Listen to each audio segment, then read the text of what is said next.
Hello, আসসালামু আলাইকুম। Visa tutor থেকে মহিউদ্দিন আরো একটি চমৎকার তথ্যবহুল ভিডিও নিয়ে হাজির হয়েছি।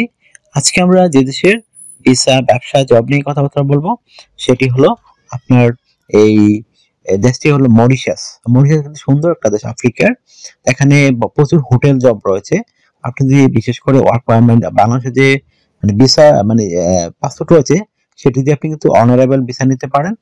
তো অনারেবল ভিসা মানে আপনি ওখানে বিমানবন্দর নামলে আপনাকে ভিসা দিবে। অথবা যে আপনি এটি না পান আপনি অনলাইনে ই ভিসার জন্য আবেদন করতে পারেন। তো অনেক সময় এগুলো নিয়ম চেঞ্জ করে ফেলে। তো আপনি সেই সুযোগটি নিতে পারেন। তো মরিশাসে কিন্তু ভালো একটা স্যালারি দেয়। আর আপনি মরিশাসের রেসিডেন্ট কার্ড পেয়ে গেলে আপনি কিন্তু ইউরোপ অন্য দেশে যেতে পারবেন। মুভ করার সুযোগ রয়েছে। আর মরিশাসে মোটামুটি অনেক মানে ভারতীয় কাজ করে থাকে। তো আপনি কিন্তু ব্যবসা করতে পারেন।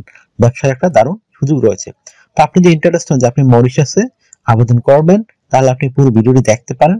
আপনি কিন্তু মানে কোনো বিমান ভাড়া কেটে যেতে পারবেন আর বাকি ডকুমেন্ট গুলো রেডি করলে।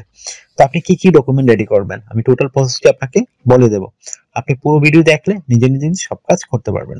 তো এখানে যে বিষয়গুলো আমি সূচিপত্রগুলো বলে নিই কি কি আপনার রেডি করতে হবে। আগে আপনার হোটেল বুকিং, ফ্লাইট রিজার্ভেশন, আপনার কভার লেটার, আপনার একটা সিভি, তারপর আপনার যে ব্যাংক স্টেটমেন্ট, আপনার যদি টিন সার্টিফিকেট থাকে, আপনি যদি চাকরিজীবী হন তাহলে এনওসি পেপার, আর আপনি ব্যবসায়ী হলে ট্রেড লাইসেন্স।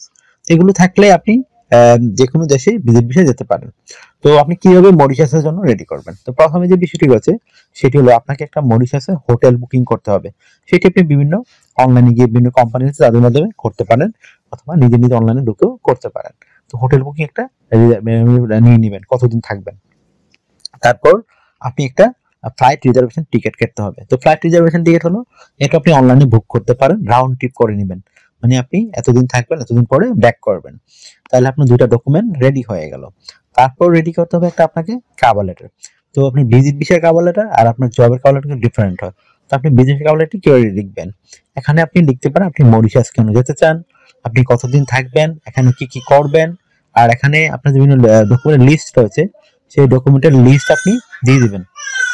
তো আপনার এই ডকুমেন্ট লিস্টগুলো আপনি সাজিয়ে দিবেন। তাহলে হয়ে গেল একটা স্ট্যান্ডার্ড মানে আপনার কভার লেটার। তো তারপর রেডি করতে হবে একটা আপনাকে ব্যাংক স্টেটমেন্ট নিয়ে নেবেন ব্যাংক থেকে, আপনার জেনুইন, মানে সেখানে মিনিমাম 2-3 লাখ টাকা রাখবেন। আর আপনি এটা ডলারে নিতে চেষ্টা করবেন, ব্যাংকে বললে হবে যে আমার টাকাটা আপনাকে ডলারে দেন ব্যাংক স্টেটমেন্টটা। তারপর আপনি এই ব্যাংক স্টেটমেন্টে অবশ্যই আপনি সাথে করে মিনিমাম 1,500 থেকে 2,000 ডলার সাথে নিয়ে যাবেন। তো আপনি কোন দেশে অনেকে বলে ব্যাক করে দেয়, আসলে কোন দেশই করে না। তো আফ্রিকাতে মোস্ট ওয়েলকাম সবসময় করে। তো আপনি কিন্তু আগে ঘুরে এসে আপনি কি ব্যবসা করা যায় সেগুলো ধারণা নিয়ে আসবেন, তাহলে ব্যবসা করতে সুবিধা হবে। আফ্রিকা কিন্তু ভালো ব্যবসা করে ভালো আয় করা যায়। তো তারপর আপনাকে রেডি করতে হবে একটা স্ট্যান্ডার্ড মানের সিভি। তো সিভি রেডি করতে বিভিন্ন ডকুমেন্ট লাগে, আপনার এনআইডি কার্ড, আপনার পাসপোর্ট, আপনার লিঙ্কডইন প্রোফাইল, পাসপোর্টের ছবি, কাজের অভিজ্ঞতা, ওয়ার্কিং হিস্টোরি, এডুকেশন ব্যাকগ্রাউন্ড, তারপর আপনার সরকারি ট্রেনিং সার্টিফিকেট, এগুলো থাকে একটা স্ট্যান্ডার্ড সিভি রেডি করতে পারবেন। তো তথ্যগুলো সাজাবেন কিন্তু এটা একটা মোস্ট একটা ইম্পর্টেন্ট বিষয়। তো প্রথমে আপনার এনআইডি কার্ড, পাসপোর্ট অনুযায়ী আপনার name, personal details, contact details আপনি অ্যাড করে নেবেন। তারপর আপনি অ্যাড করতে পারেন লিঙ্কডইন প্রোফাইল। লিঙ্কডইন প্রোফাইলে আপনি অবশ্যই যে কাজ করেন সে কাজের অভিজ্ঞতা দিয়ে দেবেন। তারপর পাসপোর্টের ছবি অ্যাড করে দিবেন।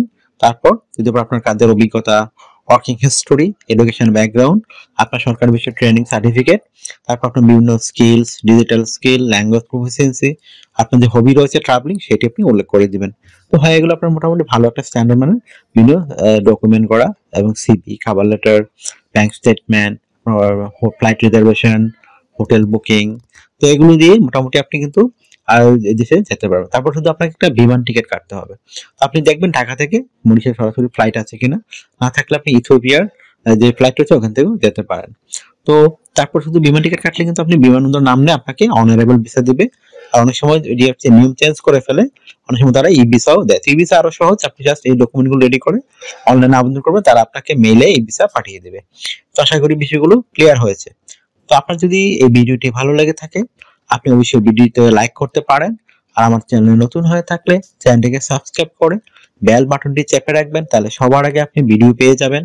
আর আরেকটা বিষয় হলো আপনি সাবস্ক্রাইব না করলে আপনার নিজেই লস হতে পারে, কারণ আমরা যেসব মানে লিঙ্ক শেয়ার করে থাকি, আপডেটেড ভিডিও, জব পাবলিশ করে থাকি, অন্য চ্যানেলে সহজে খুঁজে পাবেন না এগুলো।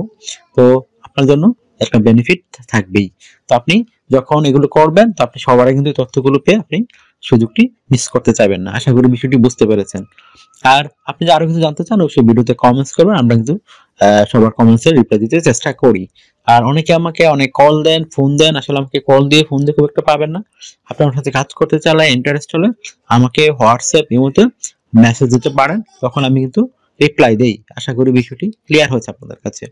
আর আমাকে বেশি বেশি সাপোর্ট করতে চান আমার ভিডিওগুলো বেশি বেশি শেয়ার করে দিবেন।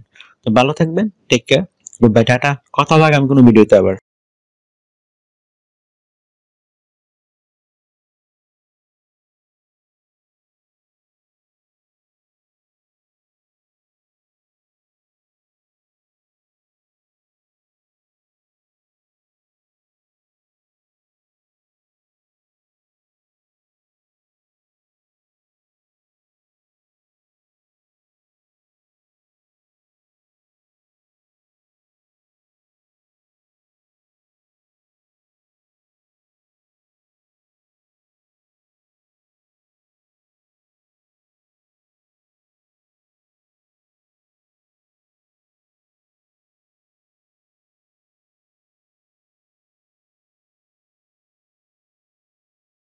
আগামী ভিডিওতে